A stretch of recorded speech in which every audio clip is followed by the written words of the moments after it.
Hello dear friends, my name is Shashank Gupta and I welcome you on the platform of iQuanta CLAT, and I'm out here to help you with understanding how a topper goes through a Hindu newspaper to go across with all the nitty-gritties of understanding, which helps him not only in his vocabulary but also helps him to understand the various new amendments and laws that are coming across in the market, in the country, right? And how it helps him to crack a paper like CLAT. So let's see. So this is the Hindu thing. Let's see how it goes about. A CLAT topper, what would he do? Reads the Hindu editorials daily to develop a strong understanding of legal, political, and social issues. Understood? Which means that because, of course, he's going to sit across for CLAT, so he would be needing the legal reasoning. He can understand how it works, the whole law thing in the country, how it works, political agendas, of course, it would be needed. And then again, the social issues and how the world, how the government is working on it, right? This helps in both RC passages. It helps him how to read the RC passages out there, and the legal GK. It increases his legal GK, right? So, of course, which means you have to be very selective. You would not generally read a sports article unless there is some kind of law or legality out there, right? You would definitely read an editorial, because even if there is no legal point out there, but you would have, it is vocabulary enriched, right? Which from where you can learn so many things, how a sentence is framed, how difficult a sentence is to analyze, and other stuff, right? Next, what is it that CLAT toppers do differently? Topper strategy would be that he would make notes, right? Notes are the most important thing, because once you have the notes, you would simply go back to it and you can always revise. You cannot have the newspaper again and again. So you would have all the key notes with you and you can work on that, right?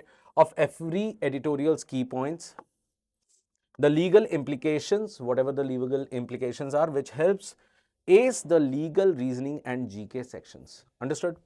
Next, they read effectively. Now that is something which is very difficult, because many people would say, like, of course, you know that the CLAT RC is huge, right? Which means that you need to read a lot. And many people, they would regress. They are reading it, then they are stopping, they are forgetting, they are going back, they are reading it again. They cannot make head or tail of it, and so that reading time is going away in waste. So first thing, skim. When do we skim? What happens when we skim? Read the headline like India's unemployment crisis needs policy reforms. So this thing, as soon as you read it, it became very clear that whatever the storyline is, it is going to talk about unemployment in India, right? And it is going through a crisis which needs a policy reform, which means it is going to be a legal issue. There has to be law for it. So automatically it is an important thing. And so you can work on that, right? Next part is they would go for deep reading. Deep reading means identify key terms: unemployment rate, gig economy, labor laws, and whatever the rest are. Fine. These keywords would automatically become his help when he goes across for legal reasoning or any kind of questions that is pertaining to these. Summarize. What would he do? He would try to summarize the whole thing in 3 basic lines, so that he would always remember what happened in the crux of the whole passage, right? The article discusses India's rising unemployment. So we would simply summarize that there is a rise in the unemployment. Second, the government policies, if there are any, right? So if there are any kind of government policies where we can work upon that, how it is going to work, what kind of government policies are coming across, what would be its outcome, and what are the probable things that can happen with it, right? And recommendations for reforms, and also the recommendations that came across. Fine. So in this way, what happens, you would have a fair knowledge of the whole paragraph and you don't have to go to it again.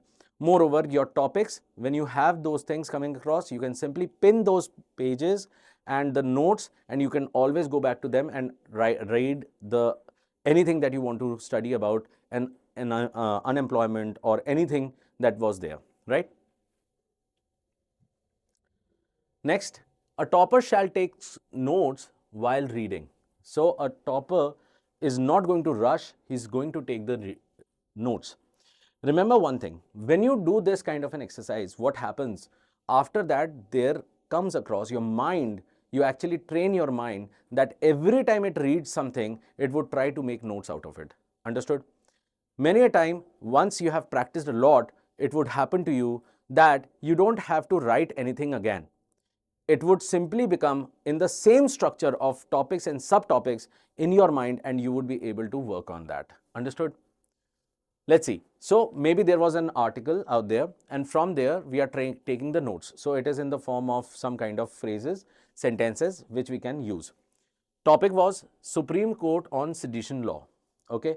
Once you have read it, then you come across what was the key legal reference. So this is topic, this is subtopic, and then you can have subtopics, and you can make as many points out there, right? Article 19(1)(a), right to free speech, versus Article 19(2), reasonable restrictions. So now you know that, okay, these were the topics that were talked about, and so I need to have more knowledge about them. So you can simply write down in points what was Article 19(1)(a), what was Article 19(2), and then accordingly what was the difference between them. So it becomes easier for you to revise from there. Next comes across the government policy. Government policy, sedition law under IPC section 124A. So you read this part, you already know that, okay, fine, this is something which is important because it has come across in the current days, which means I need to know more about it. So you can write down all the notes that you have on them, and then accordingly you can do your research. Statistics, in 2022, 300 cases of seditions were filed in India. So this statistics would actually authenticate your study from all these points. Understood? Right? So a topper will always go across with do this. Then, of course, it is important that you just don't go about and do your legal studies and GK from it, but also it is important that you go across with the vocabulary. Why? Because the RCs that come across in CLAT, they are, as I said, the vocabulary is quite strong out there. So we need to know, you need to have a word bank. So you can have a different notebook altogether, and you can create a complete word bank out there, and then you can learn through roots or mnemonics by understanding which one is working as what. Okay, like words from editorials. Words from editorials means the first one is aberration. Okay, so we have got aberration out here, which is a noun. So you can write down there is a noun out there. What does it mean? It means a departure from what is normal. Understood? So once you have understood the word, what you can do is you can start working on what are the different forms of aberration that can be used. Okay. Next, how can I use it in a sentence? You can also use some kind of analogy to fix it, and so that the word becomes yours, right? Proclivity, which means a natural tendency towards something. Fine. So you catch hold of the word, try to understand. You can use it in your real life as well. You have a proclivity towards something, so you would always try to use that, and then you can learn the word. Exacerbate, which is a verb. So it is all again very important, because sometimes what happens is there's a plenty of wordplay in your RC. Okay. So when there is a word play, it is important that you should know that a word can be used as a noun or a verb or an adjective, then how the meaning might change, right? Exacerbate, which is a verb, which means to make a problem worse. So which means it is actually doing something wrong.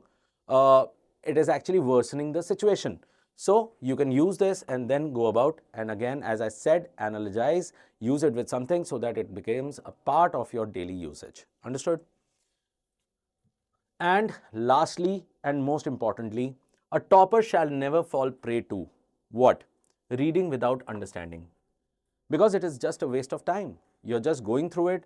Two problems would occur in front of you. The first one is that you won't know what is the understanding of the whole thing. You would not be able to interpret. And when you do not interpret, you do not know how to infer from that. So it is a big problem, right? On the other hand, I read daily but don't remember anything later, right? So of course, for that matter, what you can do is you can always make notes out there. So it will always remember out you will always know, and you can revise from there. Then what would happen? It would become a part of it, of your mindset, because you are using it almost every day, right? Second thing, ignoring legal references. When there is a legal reference, of course, you are students who are appearing for CLAT, how can you ignore legal references, right? Didn't notice the mention of IPC 377 in the editorial. But that is a blunder. You should not get into these kind of traps, right? Skipping vocabulary. Oh, please don't do that, right? What does perfunctory mean? Never bother to check. So this is something, this is a major problem that any student would face, because what they would do is they would find a vocabulary in front of them, but they can somehow make, you know, a guess out there, a contextual guess out there, that yes, this word is coming across in the sentence and thus it would mean this. Somehow it works, but many a time it does not help you to learn the vocabulary. Understood? So which means that's why the word bank is very important, because you really don't know whether the sentence is going to work or not. Many a time the sentences are so very jargonish and very complex in nature that it is difficult to understand the meaning of the word. So that's why always try to make a vocabulary link, or you try to have a word bank with you, so that you become a strong vocabulary user. Understood? Right. I hope it will help you to crack your CLAT. See you soon again with some more hacks and tricks to crack CLAT. Thank you very much.